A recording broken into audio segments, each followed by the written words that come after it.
Hello everyone, good morning. কেমন আছো তোমরা সকলে? আশা করছি খুব ভালো আছো। তো এখন ঘুম থেকে ওঠার পরে কোথায় যাব বলো তো? মন্দিরে নমস্কার করতে, আমাদের বাড়ির মন্দির। চলো তোমাদের সঙ্গে শেয়ার করি। আকাশে না মেঘলা করেছে, ভীষণ মেঘ করেছে আকাশে, জানি না বৃষ্টি হবে কিনা। আজকে সকালবেলা ভগবানের দর্শন করেই দিনটা শুরু করতে চলেছি। আশা করছি তোমাদের ভালো লাগবে। তো দেখো, আমি এখন যাচ্ছি আমাদের সেই বাসতলার ওখানে। এটা একটা বাসতলা, কিন্তু এখানে ভীষণ জাগ্রত আমাদের মন্দিরটা। এখন দেখতে পাবে না তোমরা,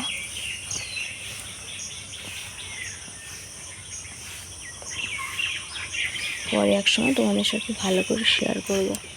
কাজগুলো আমি একা একে সেরে ফেলি, তোমরা দেখতে থাকো। বারান্দার জানলাটা খুলে দিই, খুললে শুধু সবুজ আর সবুজ।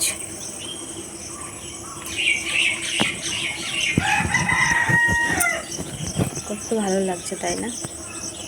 দেখো, ঘরটর মোছার পরে এখন বিছানাটা আমি ভালো করে গুছিয়ে নিচ্ছি। আর আগে না আমি জানতাম না যে বিছানার চাদরটা না চিরুনি দিয়ে এইভাবে ভেতরে ঢুকিয়ে দিলে বিছানাটা টান টান থাকে।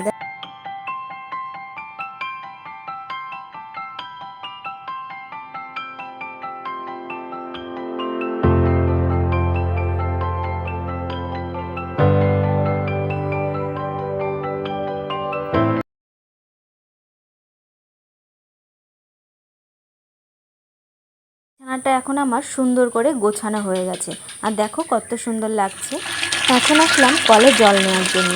এই মোটর দিয়ে আমাদের জল নিতে হয়।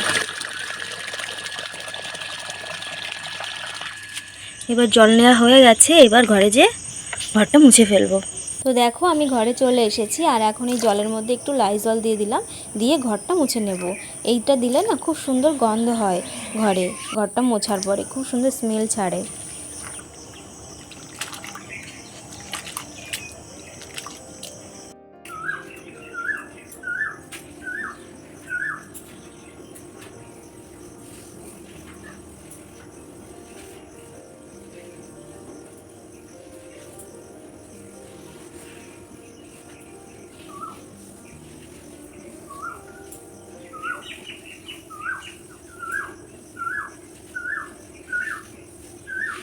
এবার আমি চলে এসেছি চা খাওয়ার জন্য। মা চা করেছে, ঘরে বসেছিলাম, মা বলছিল আয় এসে চা খেয়ে নে। তো চা খাচ্ছি। আসলে না আমার এই বিস্কুট দিয়ে চা খেতে একদম ভালো লাগে না, আমি মুড়ি দিয়ে চা খেতে ভালোবাসি, আমার ভালো লাগে।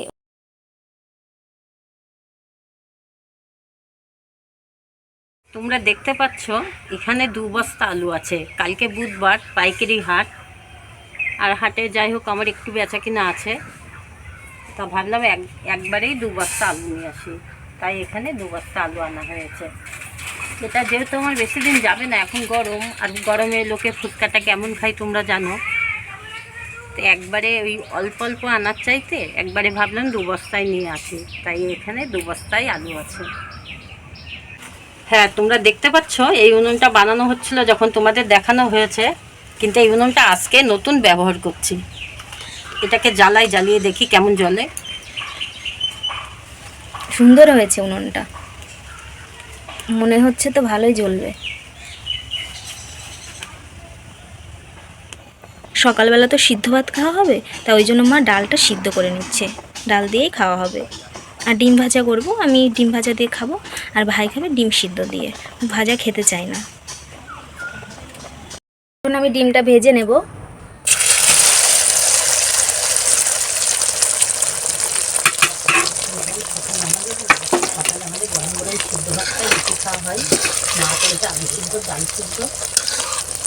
দাঁড়াও, থামো। সকালবেলা আমাদের সিদ্ধ ভাতটাই বেশি খাওয়া হয়। আজকে সকালবেলাতে খাবো ডাল সিদ্ধ, আলু সিদ্ধ আর এই ডিম ভাজা।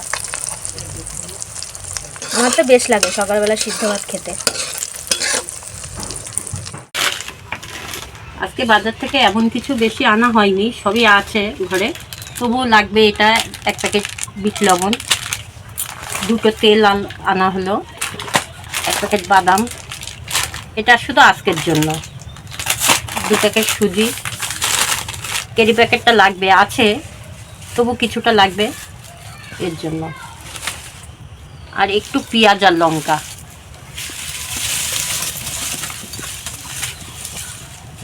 এটা আমার আজকেই লাগবে।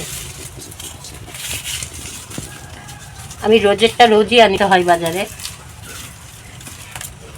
কালকে যেহেতু জামাই ষষ্ঠী, আজকে ফুচকা আমার অনেক ভাজতে হবে।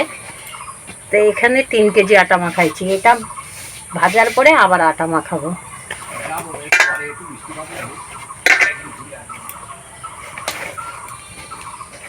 আজকে আমি পটলের পাতুরি করব, আর এর ভেতর থেকে এই পুরটা বার করে নিয়েছি। এইটা নারকেল দিয়ে ভালো করে কষাতে হবে।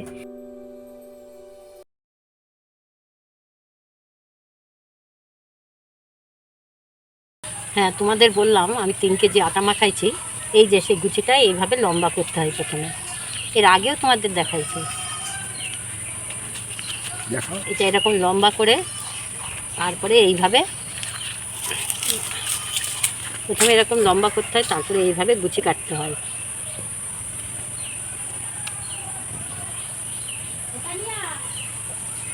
যেহেতু জামাই ষষ্ঠী, এখন মালটা অনেক লাগবে। আর আমার দোকানে প্রচুর ভিড় হয়, যার জন্য আমার ফুচকাটা একটু বেশি লাগে। হ্যাঁ, মালটা লম্বা করলাম, তোমরা দেখলে। এবার মালগুলো এইভাবে হাতের মধ্যে নিতে হয়, নিয়ে তারপরে তেলের পরে দিতে হয়। কীভাবে দিতে হয় আমি তোমাদের দেখাচ্ছি, দেখো। একবারে এতগুলোই নিতে হয়।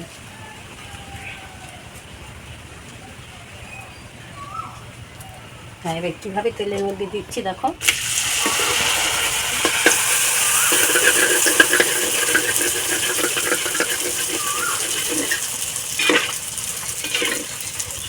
আগামীকাল বুধবার, ওটা হাটবার, আর মাল অনেক লাগবে, যার জন্য আমার এখনও মাল ভাজতে হচ্ছে। এতটাই চাপ, সকালবেলা ভাত টাত আমাদের খাওয়া হয়েছে, এখনও কোনো ভাত খাওয়া হয়নি। বেলা 2টো বাজতে গেল।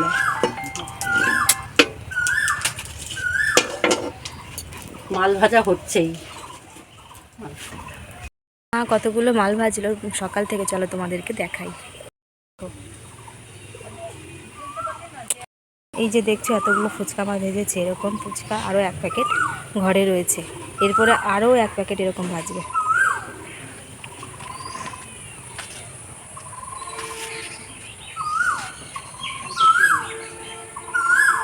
কালকের জন্য আরও মাল লাগবে, দেখো। আর এগুলো ভাজতে কতটা টাইম লাগে আর কতটা পরিশ্রম হয় তোমরা তো বুঝতেই পারছো। দেখতে পাচ্ছ এই ধনেটা আমি এখন বেছে দিচ্ছি। এর মধ্যে মাটির অনেক দলা রয়েছে আর অনেক নোংরাও রয়েছে। এটা হচ্ছে গুঁড়ো করতে হবে মায়ের মশলা হিসাবে। দেখো কি সুন্দর গন্ধ আছে লেবু। এই লেবুটা কিন্তু এখন অনেক বড় হবে। আচ্ছা, আজকের মেনুতে কি কি রয়েছে তোমাদেরকে বলি। এখানে রয়েছে ভাত, আর এখানে রয়েছে পটলের পাতুরি, আর এটা হচ্ছে পাকা পটলের ভর্তা। তো দেখো এখন বাজে ঘড়িতে প্রায় 5:30। এখন আমি এই লঙ্কা গাছগুলোতে একটু ভালো করে নেড়িয়ে দিচ্ছি, কেননা এখন যা গরম পড়ছে না, এই গাছগুলোরও তো একটু জলের প্রয়োজন না। সেজন্য এভাবে যদি মাটিগুলো একটু আলগা করে দিই তাহলে জল ঢুকতে সুবিধা হবে।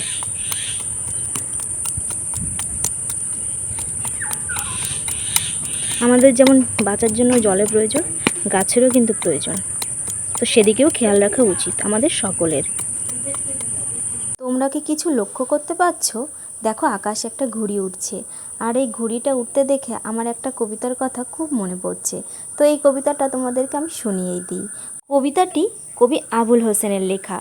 ঘুড়িরা উড়িছে বন মাথায়, হলুদে সবুজে মন মাতায়, গোধূলির ঝিকিমিকি আলোয়, লাল সাদা আর নীল কলই, ঘুড়িরা উড়িছে হালকা বাই। ছোট্ট কবিতাটা একটু শোনালাম তোমাদেরকে, কেমন লাগলো অবশ্যই কিন্তু কমেন্টে জানাবে। আর আজকের ব্লগটি কিন্তু এখানেই শেষ করছি। আশা করছি তোমাদের খুব ভালো লেগেছে। দেখা হচ্ছে পরবর্তী ব্লগের সাথে। ততক্ষণ ভালো থাকবে, সুস্থ থাকবে, আর অন্যকেও ভালো রাখার চেষ্টা করবে। Tata, by.